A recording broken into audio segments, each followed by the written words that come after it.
Some people say the truth sets you free. What they leave out is the part where you have to sit on the truth for 3 weeks while your wife rehearses her cover story on the plane home, and you smile at dinner and help your kids with homework and act like a man who doesn't know a single thing. That part.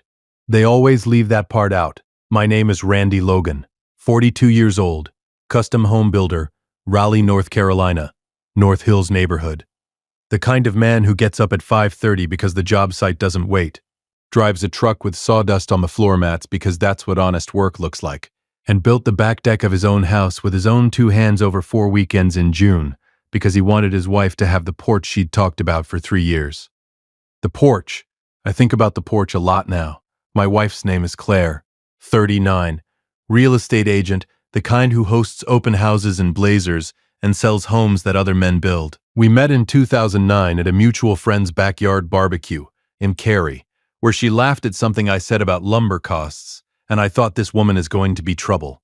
Married in 2012. 2 daughters, Paige, who is 9, and Lily, who is 7. A 4-bedroom colonial on Brentwood Court that I built the deck of. A life I had not one single complaint about until 11:47 p.m. on a Friday night in September. That's when Claire's phone called mine. She'd gone to Scottsdale 3 days earlier for what she described as a girls' trip, 4 days with her 3 best friends from college, the kind of trip that had become an annual thing over the past 6 years. Spa days, wine tours, pool days, the usual. She'd been excited for weeks, had a new swimsuit, had a new pair of sunglasses I didn't ask the price of because I am not that kind of husband. I kissed her goodbye at the airport on a Wednesday morning, drove home, made the girls pancakes, and got on with my week. I trusted her, completely, unconditionally, the way you trust someone after 12 years of marriage when they have never once given you a reason not to. Which is why what happened on Friday night at 11:47 felt like someone had reached into my chest and rearranged everything inside it. My phone lit up on the nightstand. Claire's name. I picked up. Glad she was calling, because she'd been harder to reach than usual since she landed. The first thing I heard was a laugh, not her laugh. A man's laugh. Low, easy, the kind of laugh that comes out of a person who is completely comfortable with where they are and who they're with. Then a voice, clear as anything. Stop. You're going to drop it. Hand it back. Then Claire's voice, closer, lighter, a tone I hadn't heard her use in a while. I'm not going to drop it. Relax. Music from somewhere further away. I sat up in bed. I didn't hang up. I reached over to the bedside table, picked up my work phone, the second line I use for job sites, and hit record. And for the next 4 minutes and 22 seconds, I listened. I didn't hear everything, but I heard enough. I heard his name. I heard her say it, low and close. A name I didn't recognize. A name I was going to know very well in the coming weeks.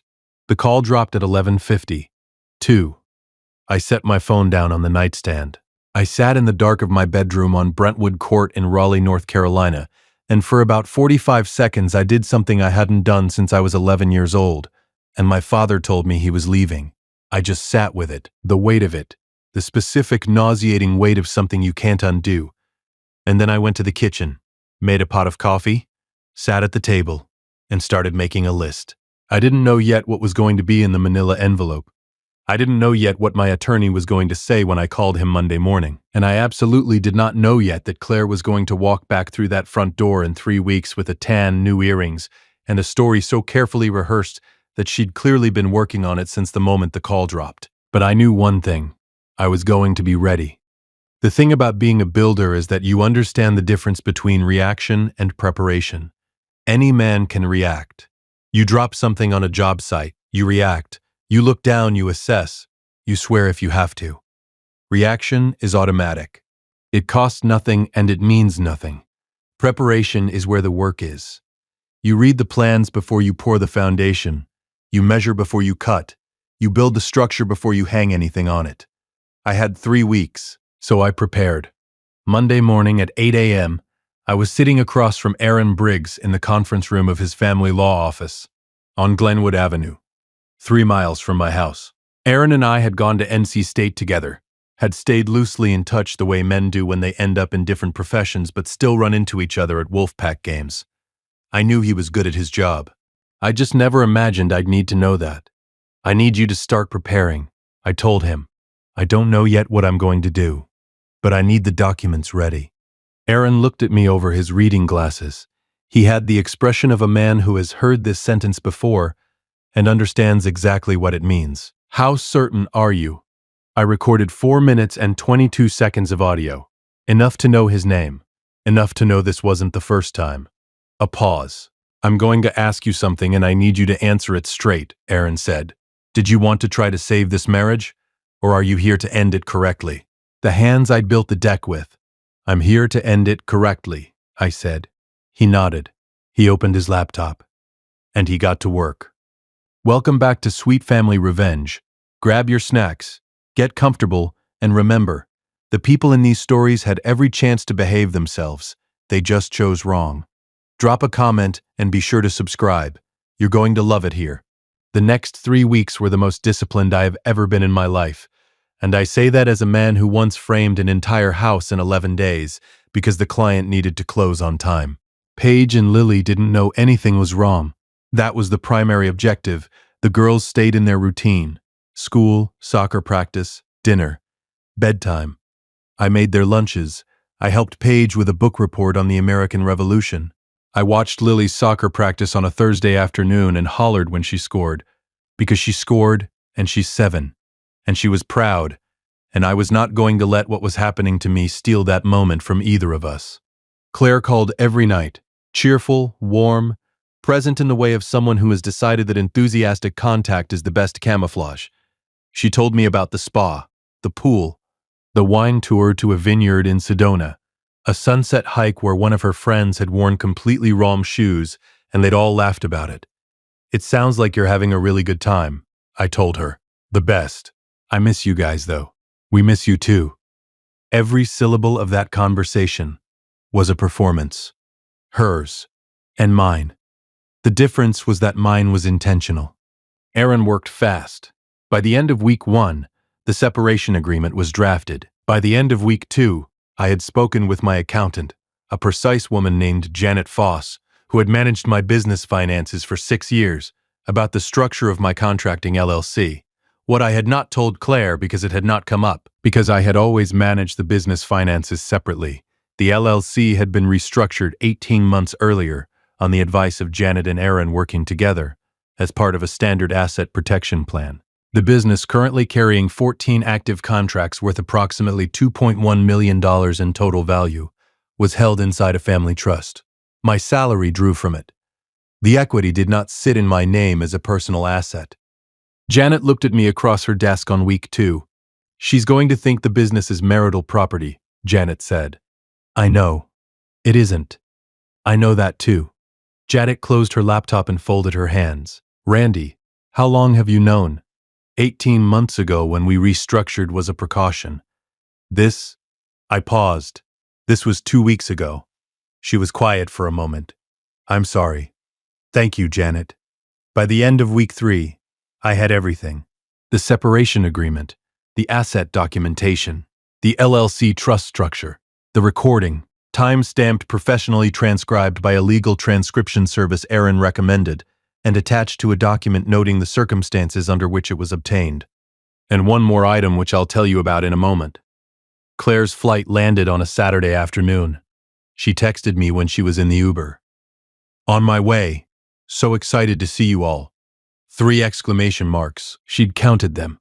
I called Paige and Lily downstairs, told them Mom was almost home, and watched them plant themselves at the front window like 2 eager retriever puppies. She doesn't deserve those girls, I thought. And then immediately, that's not the point right now. Stay on the structure.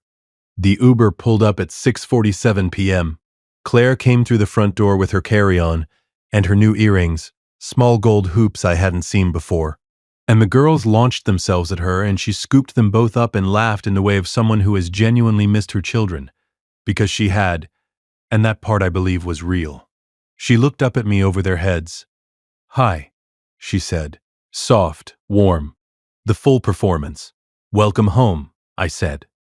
I smiled. I carried her bag upstairs. I made dinner. Pasta, garlic bread, the girls' favorite. And we sat at the table together and Claire told them about the pool with the waterfall and the smoothies and the sunset hike and the friend with the wrong shoes, And Paige and Lily laughed in all the right places, and I nodded and smiled and refilled Claire's wine glass without being asked. After dinner, I put the girls to bed, read Lily her chapter, checked Paige's homework, kissed them both, came back downstairs. Claire was in the kitchen loading the dishwasher. The manila envelope was on the kitchen counter, exactly where I'd left it that morning, positioned so that it was the first thing visible when you walked into the kitchen from the hallway. "What's this?" she said, her back still to me. "Open it," I said. She turned around. She looked at the envelope. She looked at me. I had not raised my voice. I had not changed my expression.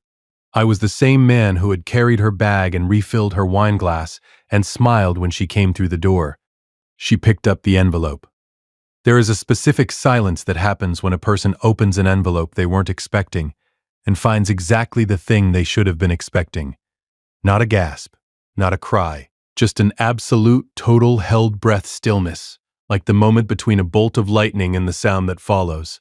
That's the silence Claire made when she opened the envelope. She went through it item by item. Not fast, carefully, the way you read something when you're trying to find the part where it stops being real. The separation agreement was on top. She read the first page, set it on the counter without flipping to the second, picked up the transcription document, read the header, read the timestamp, 11:47 p.m. Friday, September 12th. Duration, 4 minutes, 22 seconds. She looked up at me. "Randy." "Keep reading," I said. She looked back down. Her hands weren't quite steady. She got to the name. I watched her face. There was a moment, brief, involuntary, where her jaw tightened. Not surprise, just the specific expression of a person who has been caught and is rapidly recalculating everything they thought they knew about their position. She got to the last item in the envelope, a single sheet of paper that was not a legal document and not a transcript. It was a photograph. I had printed it on standard copy paper because I wanted it to look like what it was, evidence, not drama. The photograph was from the hotel's public-facing Instagram account, a tagged photo from a conference held the same weekend at the same Scottsdale resort. In the background of the photo, out of focus, but identifiable, was a man and a woman at a poolside table. The man's face was visible. The woman was Claire. She set the photograph on the counter. She didn't say anything for a long time. "The girls are asleep," I said. "We can do this quietly, or we can do this loudly. I strongly recommend quietly." "How long?" "Since 11:47 on a Friday night, 2 weeks and 4 days ago. I've been waiting." "Randy, please, Aaron Briggs has prepared the separation agreement. You need to retain your own counsel before you sign anything. That's not a threat.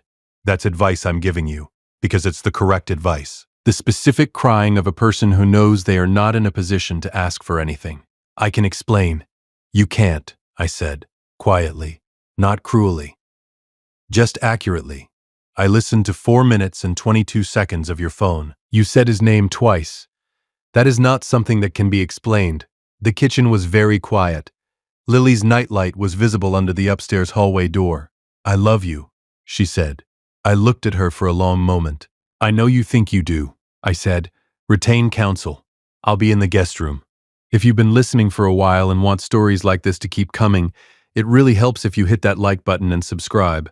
97% of people never do, but it's what keeps this whole thing running. So, thank you for real. The first call Aaron Briggs received on Monday morning was not from Claire. It was from Claire's older sister Dana, who had apparently been informed of the situation via a phone call the previous night, and had opinions she wanted to share directly. Aaron's assistant told her professionally that Aaron could not take calls from non-clients regarding an active matter. The second call was from Claire's mother, Brenda, who called my personal cell and began with, "Randy, I want you to know this is not like her. She's never." "Brenda," I said, "I love you. I have always loved you. Please don't do this." A long pause. Then quietly, "I'm so sorry, Randy. Thank you. I'll make sure the girls still see you regularly. That won't change." The third call was from Claire herself, from her own phone at 11 a.m. on Monday, 20 minutes after I dropped the girls at school and returned to my home office. "I need us to talk. Not through attorneys. I need to talk to you, Randy, just us." That's not something I'm willing to do right now. Why not? Because anything you say to me outside of a documented legal process currently gives me no protection and gives you no protection. It's not the right way to do this. You sound like you're running a job site. I know, I said. I've been building things correctly for 20 years. I'm not going to stop now. She didn't have an answer for that. I could hear her breathing on the other end. The specific sound of a person trying to find the right lever and realizing they've already used them all. The girls, she started. The girls are fine, I said. They went to school this morning. Paige had a quiz. Lily asked me to braid her hair and I did a terrible job, and she told me I needed to practice. They are absolutely fine. Randy. Retain counsel. Claire. I hung up. I didn't feel victorious about that. I want to be clear. There is nothing in any of this that felt like winning. What it felt like was laying a foundation correctly. Knowing that the thing you are building will stand even after you are not there to hold it up. That is not victory. That is just work done right. Claire retained an attorney the following week, a family law specialist named Greg Hayworth, whose office was downtown on Fayetteville Street. Greg called Aaron the same day he was retained. Aaron told me about the conversation with the kind of professional understatement that lawyers develop after years of delivering uncomfortable information. Her attorney made a reference to the business. Aaron said, I expected that. He's going to argue the LLC should be treated as a marital asset. And? He's going to be wrong. But we're going to have to prove that, which means Janet will need to provide the trust documentation and the restructuring timeline. She's prepared. I know. I spoke to her this morning. Aaron paused. Randy. Claire's attorney also mentioned that she may seek to argue the recording is inadmissible as evidence and potentially legally problematic depending on North Carolina law. Is it? You were a party to the call. The recording is clean. I thought so. You checked before you recorded it? I Googled it at midnight while I was sitting at my kitchen table making the list, I said. Another pause. I could almost hear Aaron trying not to say something complimentary. You're going to be fine, he said. I know, I said. I built the structure. I just need to trust it to stand. The part of the story that gets harder to tell is not the legal proceedings. The legal proceedings were, in their own way, a relief, a system with rules and timelines and predictable outcomes, which is the only kind of system a builder genuinely trusts. The part that is harder to tell is the morning I walked into Paige's room at 6:15 to wake her up for school, and found her sitting up in bed already, looking at the door. Dad, she said, are you and Mom getting divorced? 9 years old. Old enough to feel the weather change in a house even when the adults think they're keeping it quiet. I sat on the edge of her bed. We're going through something difficult, I said. And we're working on making sure that whatever happens, you and Lily are safe and loved, and your life looks as normal as possible. That's what adults say when the answer is yes. I thought, this kid is 9 going on 40. Yeah, I said. That's what adults say when the answer is yes. Paige looked at me for a long moment with those eyes that have been too serious since she was 4 years old. Are you okay, Dad? I will be. Promise? I put my hand on top of hers. I promise, I said. I didn't know yet what the next chapter of my life was going to look like. I didn't know yet what the financial settlement hearing would produce, or what Judge Renata Hayes of Wake County Family Court would say when she reviewed the trust documentation. And I absolutely did not know yet that the man from the Scottsdale resort, whose name had been spoken twice on a 4-minute accidental phone call, was going to make a decision that would restructure the entire remaining proceeding in a way nobody expected. What I knew was that I had promised my daughter I would be okay. Promises made to children are the only ones that can't have exceptions. Justice, in my experience, doesn't arrive the way it does in the movies. There's no dramatic moment in a wood-paneled courtroom where everyone gasps, and the villain's attorney puts their pen down in defeat. Real justice is more like a well-built house. It looks inevitable once it's standing, but only because someone did the measurements correctly before they touched a single piece of lumber. The financial settlement hearing was scheduled for Monday, October 20th. By that point, the separation agreement had been through 4 rounds of revision. Janet Foss had submitted the LLC trust documentation to the court, and Aaron Briggs had filed a formal response to Greg Hayworth's argument that the business constituted a marital asset. The trust document was filed July 11th, 18 months before the proceedings. The restructuring predated any specific marital incident. The business equity was not in Randy Logan's personal estate. It was held by the Logan Family Trust, with Randy Logan as grantor and trustee, and two named beneficiaries, Paige and Lily Logan. Greg Hayworth, to his credit, was thorough. He challenged the trust on three grounds: the filing date, the intent, the relationship between Randy's salary and the LLC's overall performance. Judge Renata Hayes, a compact woman in her mid-50s who ran her courtroom with the unhurried precision of someone who had seen every variation of this maneuver and was not impressed by any of them, reviewed the documentation during a 40-minute recess. She came back and delivered her ruling in 7 sentences. The trust was legally executed prior to any marital dispute. No evidence of fraud or concealment had been established.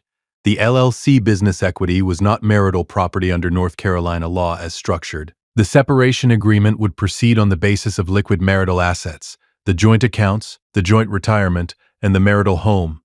The marital home would be listed and proceeds split equitably. Spousal support would be calculated based on Randy's documented salary from the LLC, not the LLC's total contract value.